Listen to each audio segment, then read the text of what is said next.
You record a video. You sound amazing in your head, like a professional, like a star. Then you play it back, and some weird stranger is talking, nasally, slightly broken, a little embarrassing. That stranger is you. You delete the recording immediately. You consider never speaking again. But here is the truth. Your voice is totally fine. Your brain is lying to you. And once you know why, you will never panic over a voice recording again. So what is actually happening? When you talk, sound travels two ways.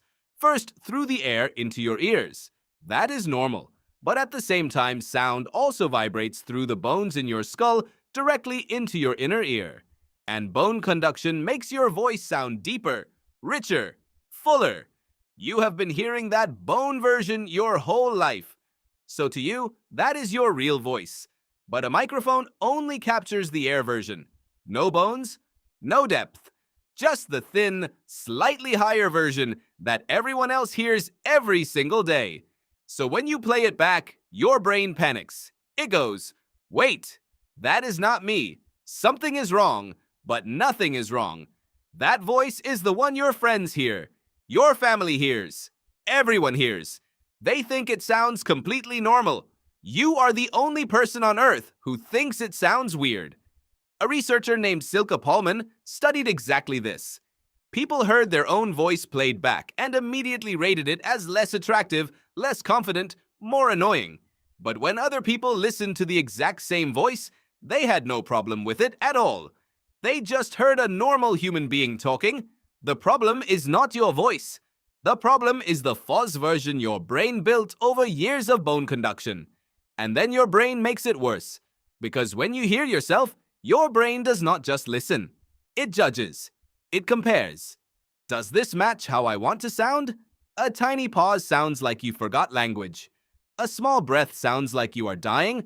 A normal sentence sounds like you are nervous. Meanwhile, the person listening is just trying to hear your words. They are not analyzing your breathing. Researchers found that people often think they sound anxious in recordings even when they were completely calm. Your brain invented the anxiety. It was never there. And here is the deeper thing. Your voice is connected to your identity. When you talk, you are expressing who you think you are.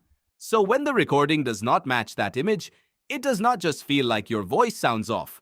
It feels like you look bad as a person. That is why it hits so hard. It is never really about the sound. It is about the gap between who you think you are and what the recording shows you. But that gap only exists in your head. Voice coach Patsy Rodenberg, who trained professional actors for decades, says even the best speakers cringe at their own recordings at first. The fix is not a better voice. It is more repetitions. The more you hear yourself, the smaller the gap gets. Your brain updates. The cringe fades. Podcasters say it. YouTubers say it.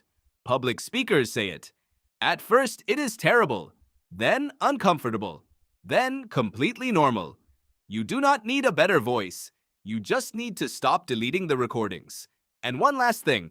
Studies show people consistently rate voices as warmer, smarter, and more trustworthy than the speaker themselves believes. You think you sound like a broken radio. They hear a real person trying to say something real. That stranger in the recording was never a stranger. That voice has been with you your whole life. You just never had to hear it from the outside before.